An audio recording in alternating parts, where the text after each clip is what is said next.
Level 1. The corner. The bag is in your hand before you fully understand what you agreed to. It happened fast. A conversation outside a convenience store, someone you grew up with, someone whose sneakers you noticed before anything else. He didn't pressure you, he just made the math clear, and the math made sense in a way that nothing else in your life currently does. You are 17, you are standing on a corner you have stood on 1,000 times, except now the corner means something different. Your job is simple. You hold, you watch. If a car slows down, you signal. If something feels wrong, you walk. You do not run unless you have to, because running draws attention, and attention is the one thing nobody in this system can afford. You clear maybe $300 in a week. It feels like 1,000. You don't think about where the product comes from. You don't think about where it goes. You think about the $300 and what it means and what it makes possible, and that is enough for now. The first rule you learn is not about drugs or money or police. It is simpler than that. You learn that the corner belongs to someone, and you are borrowing space on it, and the rent is paid in loyalty and silence.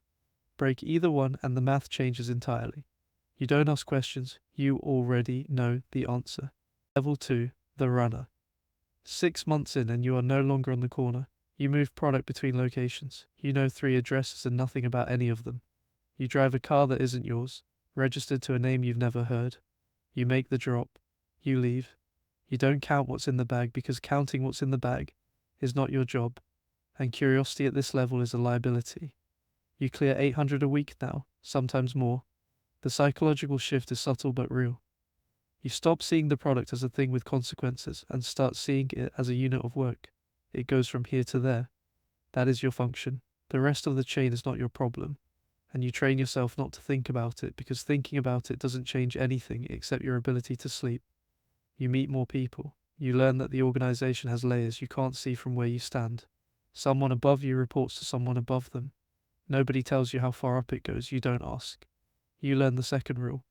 Reliability is worth more than ambition at this level. The people who move up are not the most aggressive or the most visible.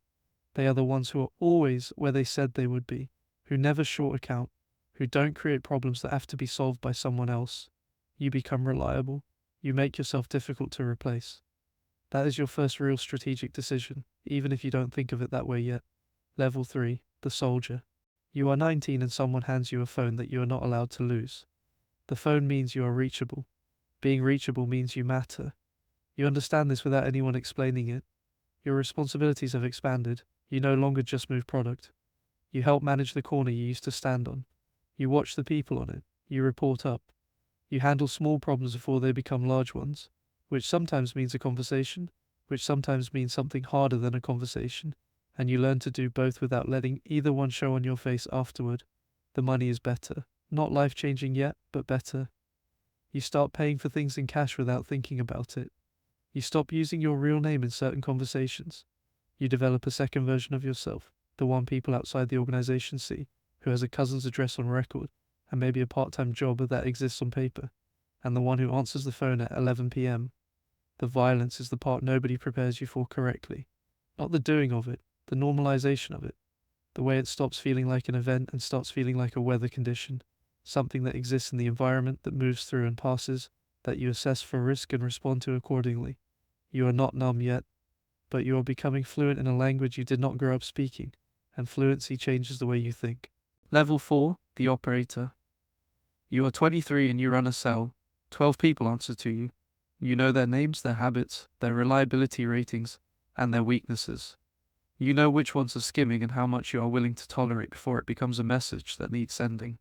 You know which ones would fold under pressure, and which ones you could trust with something serious.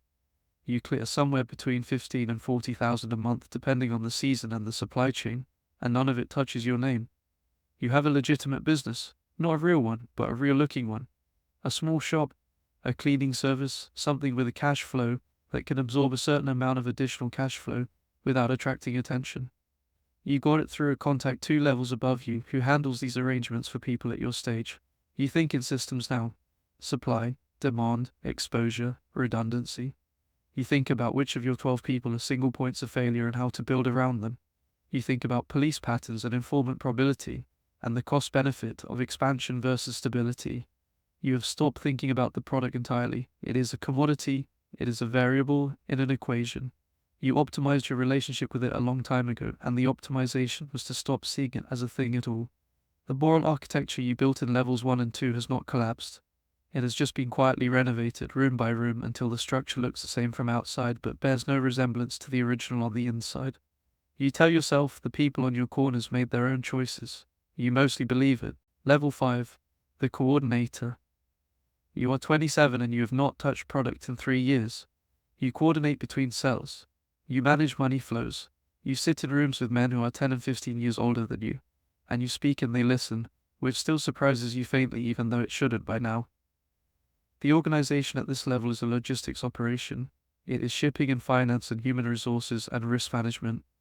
The violence still exists, but it exists below you, handled by people whose job it is to handle it, reported to you as an outcome rather than an event.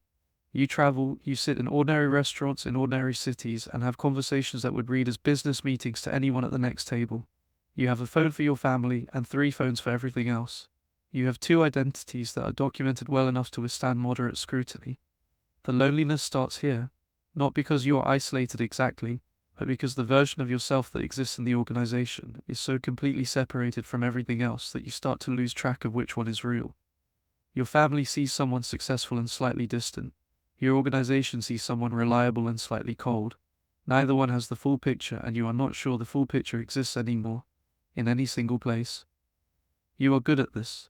You are genuinely, structurally good at this, and that fact is complicated in ways you don't examine directly.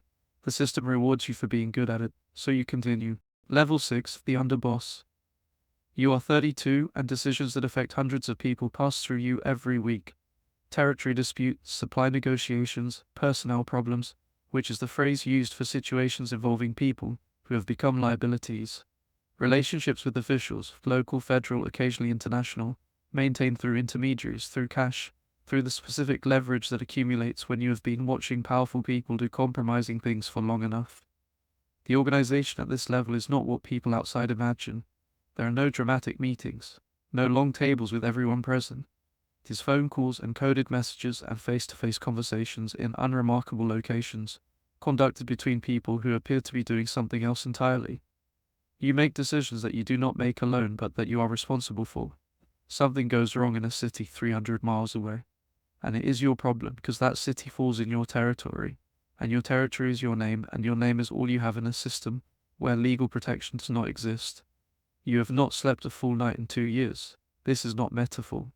You wake at specific hours with your mind already running through contingencies, already calculating, already managing. The machine does not stop because you are unconscious. You have simply become part of the machine, and the machine runs continuously. The money is significant. You move it through layers so complex that even you sometimes have to trace the path. Real estate in 4 cities, businesses that generate real revenue alongside the constructed revenue. Assets in names that connect to your name through 3 or 4 intermediary steps. You are wealthy in a way that cannot be fully spent or shown or enjoyed without risk. You are beginning to understand what the level above you actually costs. Level 7, the Boss. You are 38 and the organization is yours. Not formally. There is no ceremony. One day the man above you was there, and then the circumstances changed, and the people around you looked to you for the next decision, and you made it and they followed, and that was the transition. Power at this level is almost entirely informational. You know things. You know where the money is, and how it moves, and which officials are compromised, and which rivals are overextended, and which of your own people are loyal out of belief versus loyal out of calculation. Information is the only real currency at this altitude. Everything else, money, violence, territory, and act, is downstream of it. You make almost no direct decisions. You set conditions, you establish parameters. The decisions happen below you, made by people who understand what outcome you expect without needing to be told explicitly. Explicit instructions create evidence. You learned this a long time ago. Your public life is impeccable.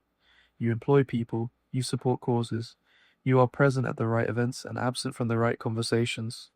The distance between who you appear to be and what you are is so vast and so meticulously maintained that sometimes, in ordinary moments, you catch yourself wondering which side of it you actually live on.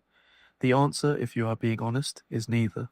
You are in the distance itself, the gap, the managed space between 2 identities that have both been running so long they no longer require active maintenance.